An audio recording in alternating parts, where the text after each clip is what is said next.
Hey guys, hiya, it's Clive back again. I know I haven't done a video for a couple of 3 weeks, but as I said in the previous video, things have just been really busy at the moment. But I've been listening to a bit of music in my spare time, and it's mainly been country music these last few weeks. I've not listened to much rock or metal. But before I get on to showing what I've been listening to, a couple of thank yous I need to say, a couple of new subscribers.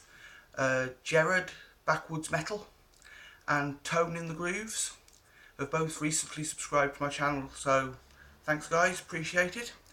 And also another newcomer to the VC I've been talking to recently, Vinyl Victims Niece 86, I believe her YouTube channel is.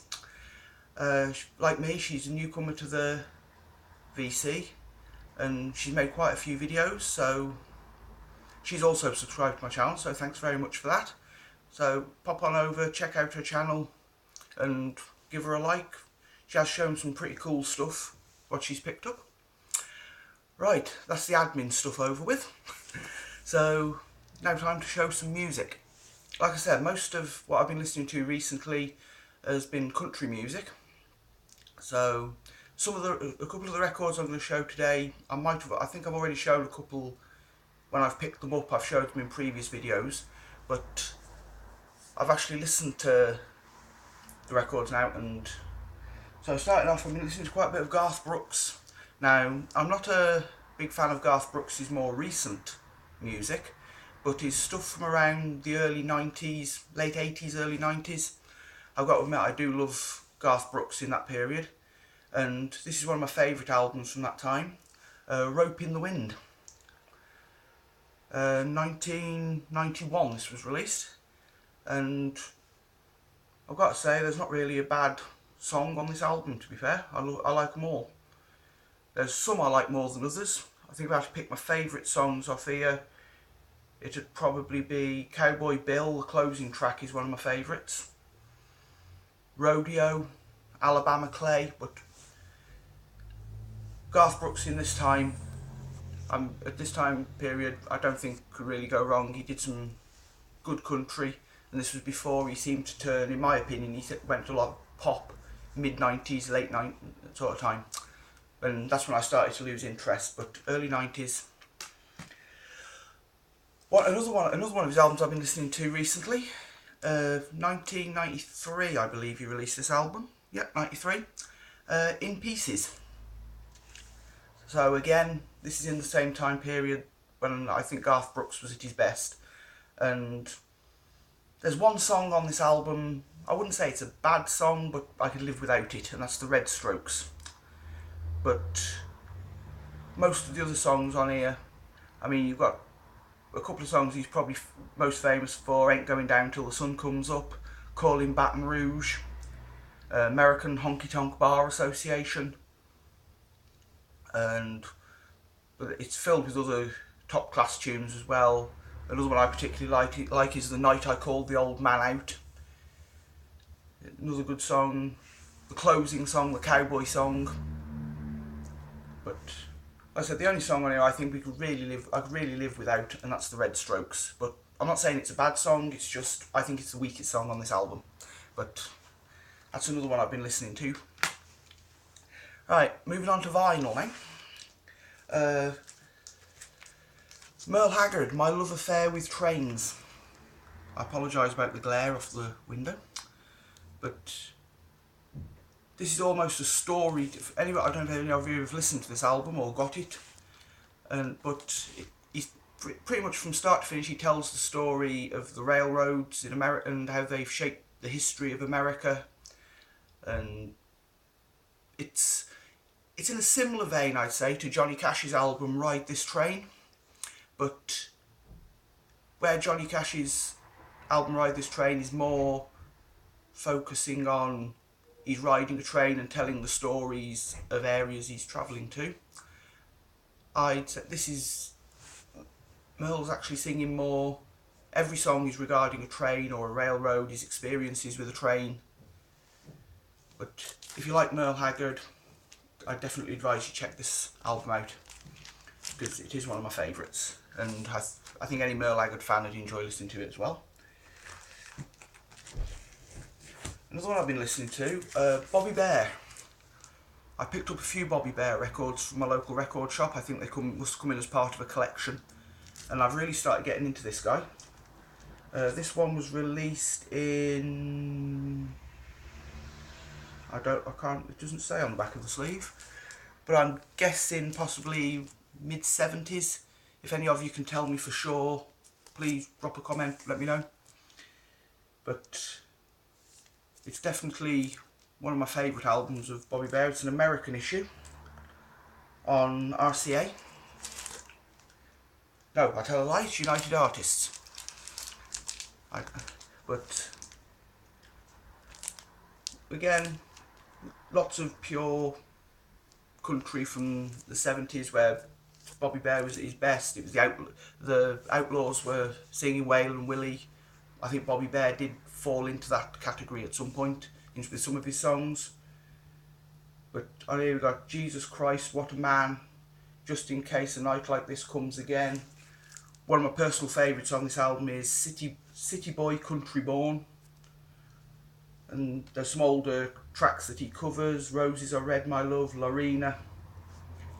But it's definitely one worth checking out if you're a fan of Bobby Bear. And I definitely... Now another one, as people who have watched my other videos probably know, I'm a huge fan of the outlaw movement, outlaw country. And in my mind, you can't talk outlaw country without talking David Allan Coe. Now this one, it's for the record, the first 10 years. So it's pretty much self-explanatory. It's covering the first 10 years of his music. It's a double album. It's a double gatefold. I can pop this open.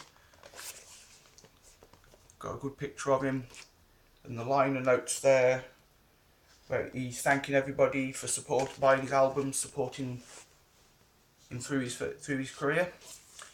And the songs on here are just, it's one of them weird ones that open the wrong way. You've got probably his most famous ones, If You Never Even Call Me By My Name.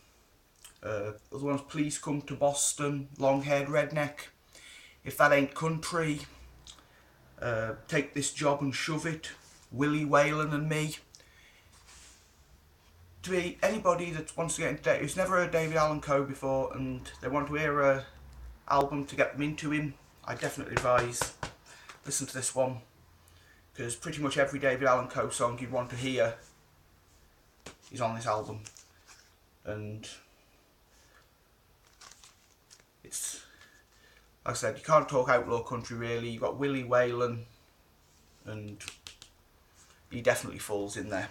So that one, for all you David Allan Coe fans or anybody thinking of getting into David Allan Coe, give it a listen. And now this one, I know I showed this one in a previous video. I think it was the video before last.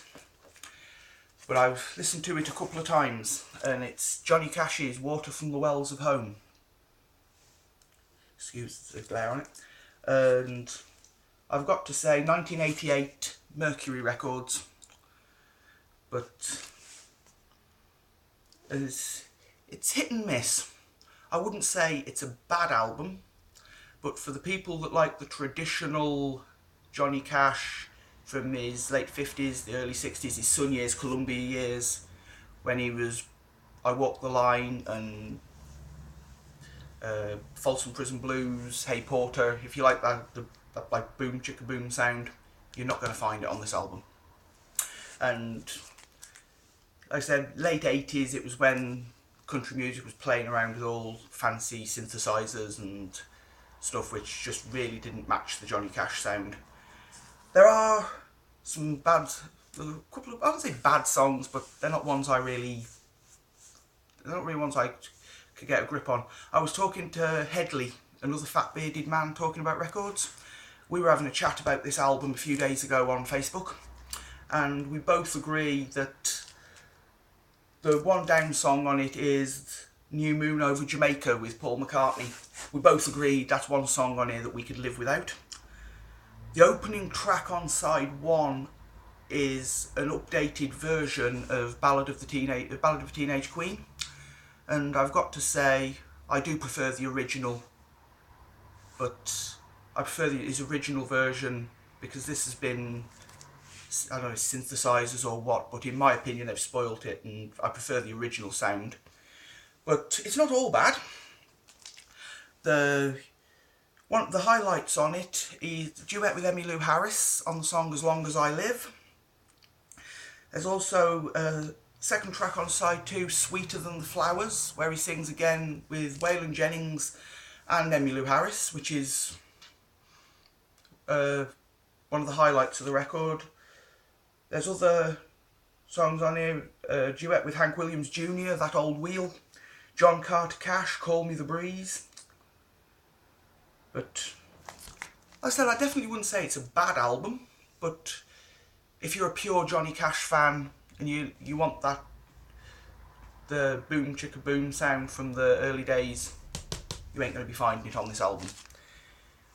But it's definitely one for people who want to collect all of Johnny Cash's stuff, which personally I'm a huge Johnny Cash fan, so it's definitely welcome in my collection, but I wouldn't say it's one of my favourite albums.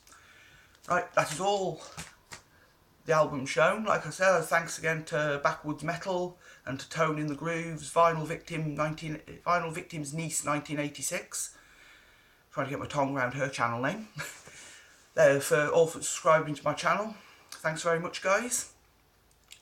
And hopefully I will be back again soon.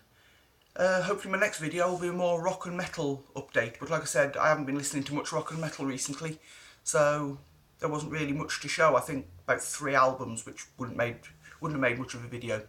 So thanks very much, guys. Take care. Peace.